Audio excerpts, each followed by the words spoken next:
سلام به همه عزیزایی که علاقمند قابلی ازبکی هستین. پس ویدیو را تا آخر ببینین. در ویدیو همراهتان طرز تهیهش شریک ساختیم. البته قابلی اصلی ازبکی به همین شیوه پخته میشه که در ویدیو ما همراهتان شریک ساختیم. در ابتدا مقدار گوشت را که لازم میبینین بروی روغن سرخ بکنین. ما به خاطر اول گوشت را سرخ کردم چون در قابلی ما از بادنجان رومی استفاده نمی کنم، فقط گوشت را کمک رنگش طلایی می سازم. و بعدا از یک دانه پیاز بالایش استفاده بکنین. اجازه بدین که پیاز همراه گوشت برای 5 دقیقه دیگر کاملا سرخ شود تا زمانی که رنگش به این شکل طلایی رنگ شود که ضرورت به بادنجان رومی هیچ نداشته باشین. 2 قاشق چای خوری بالایش نمک اضافه کنین. 1 قاشق چای خوری هم پودر زیره استفاده بکنین. تمام مواد را مخلوط بسازین و حالا مواد ما آماده است. و حال هم بالای گوشت 6 گیلاس آب جوش اضافه بکنین و اجازه بدین برای 40 الی 45 دقیقه پخته شود.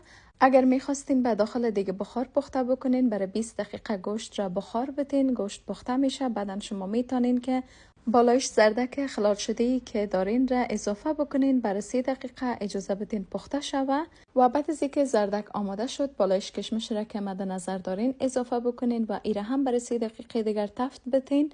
و حال مواد ما آماده است. میتونین که برنج بالایش اضافه بکنین. البته این برنج را من 3 ساعت قبل تر کرده بودم و آب برنج باید به همین اندازه باشه، اندازه‌ای که فعلا شما در ویدیو میبینین. و دوباره سرپوش دیگ را بگذارین که آب برنج خشک شود و حالا که آب برنج خشک شده فقط برویش 1 قاشق چای خوری از مساله پلو استفاده بکنین و مقدار کم هم از هل توته شده استفاده بکنین برویش و بعد از او دیگتان را دم بدین. برای 7 دقیقه اول حرارت را بلند بمانین تا بقیه آب که به داخل برنج از خود را خشک بسازه و برای 25 دقیقه دیگر حرارت را کم بگذارین تا آهسته آهسته دیگ شما دم بگیره. قسمی که در ویدیو میبینین قابلی کاملا آماده شده. حتما یک بار به این شیوه اگر تا حالا آماده نساختین آماده بسازین، بسیار زیاد خوشتان میایه. اگر روغن کنجد به دسترس داشته باشین، اگر این قابلی را با روغن کنجد پخته بکنین مزهش 10 برابر بیشتر میشه. اما اگر نباشه با روغنای عادی هم شما میتونین یک قابلی خوشمزه ازبکی آماده بسازین.